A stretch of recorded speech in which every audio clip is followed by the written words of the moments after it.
that tune never gets old. These are actually the headphones I use to edit with. They're really good headphones, Audio Technicas. They're a super good brand. But I have to say, the cable on these, the cord, it is really, really long. Like absurd. Okay, it's gonna be like a magic trick. Look at this. Keeps going and going and going and going and going and gone. You know what it's like taking those headphones to the gym? Because, okay, I'm at the gym and I like to wear those headphones because I can block out the noise around me. I can just like get into the music, or maybe I'm watching Netflix. But then I just get this wad. Look at this wad of just wire. It's so much. And it doesn't get tangled that bad. That's not my issue. It's just way too long. I'm pretty happy today. I gotta say, I'm really feeling it. I'm feeling pretty good. I'm done editing our first episode of the documentary series. Local eating, local food. It's done. And what an experience it was. I know it's not up on YouTube yet, and I'm sure you're gonna hear me hyping it once it's on there, sharing links like crazy. I'm done editing. I haven't put it up yet. I'm just waiting on a couple more pieces to fall into place. But I am done. To hold you over until I release the video, I want to share with you a little bit of the last interview we did. We took a drive out to this place called Enterprise Farm, and we talked to this guy named Dave Jackson. He's the farmer over there. And he was just a really cool guy, super down to earth. You know, he talked to us about how being a farmer isn't really different than any other job. You know, he likes going to sports games with his kids and listening to the Rolling Stones, and he was just a really cool guy. He kind of grew up in like the Back to the Land movement in the 60s and like early 70s, and he was just really fun to talk to, and I think you'll enjoy him too. So let's go check that out.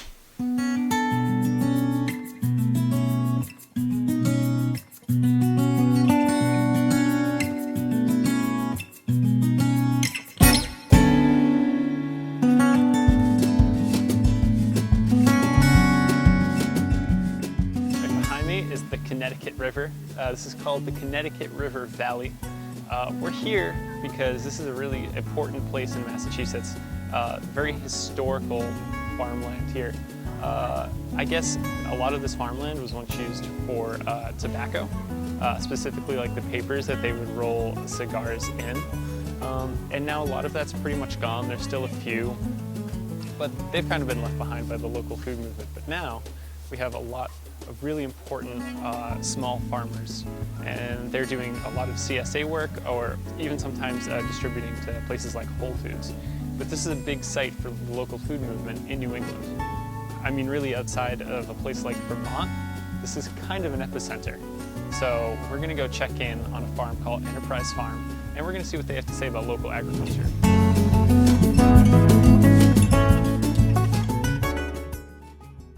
My family originally moved to this area back in the late 1600s. Mm-hmm. Then they all moved down to Connecticut. But my father was from Scotland, and he grew up on a farm. And my uncle had a farm up in Brattleboro where some of the other family moved. So there was kind of a convergence where at a certain point I wound up on the farm in Marlboro, Vermont, and never looked back. So I moved back down here to go to UMass. I managed to rent this land, built up the operation.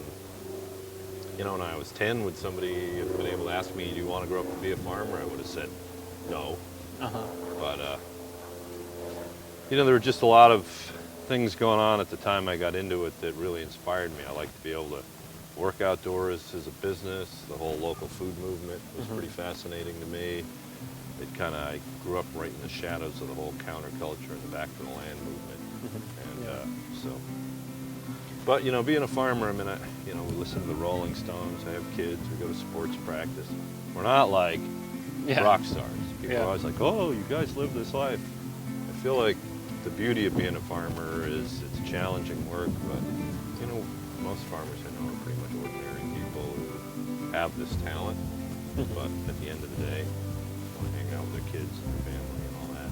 Yeah. It's not as if we don't have the resources to build a sustainable food system. But if you look at where food is coming from, like container-bound food from all over the world, it's exotic peppers grown in greenhouses, it's those clementines from Spain. How are people going to feel if they just can't eat that stuff anymore? Yeah. You're going to be looking at grains and baby greens and root crops Yeah. and milk and grass-fed beef. And Yeah. is that so horrible? No. No. I think so. So we enjoy a quality of life that's been built up over a number of generations. Yeah. And now we're trying to ask ourselves if we have to change all that, like Marie Antoinette said, you can think you can live on cake, but Yeah. and I'm not the guy to go out on the lecture tour and help people start deconstructing how they think about why food is on their shelf. You know, you always hear the thing, oh, the poor inner city kid thinks milk comes out of a bottle until they go to a farm and see a cow. And then, you know, don't just dumb down the inner city kid. I think most very intelligent, well-educated people really don't have much better a clue than the inner city kid about Yeah. what it takes to get food on their table. And believe me, I The grew problem up in, everywhere. I grew up in Lexington. Yeah. Went to high school in Cambridge. I know the whole gamut of smart thinking people Mm-hmm. who just assume the farmers are going to want to be out there day and night doing their bidding. They don't. People got to wake up to the fact that farmers are just pulling out of the deal. Yeah.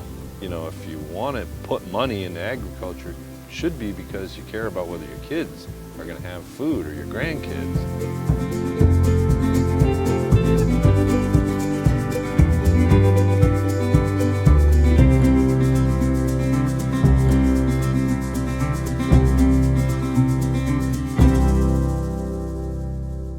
So my roommate just came home.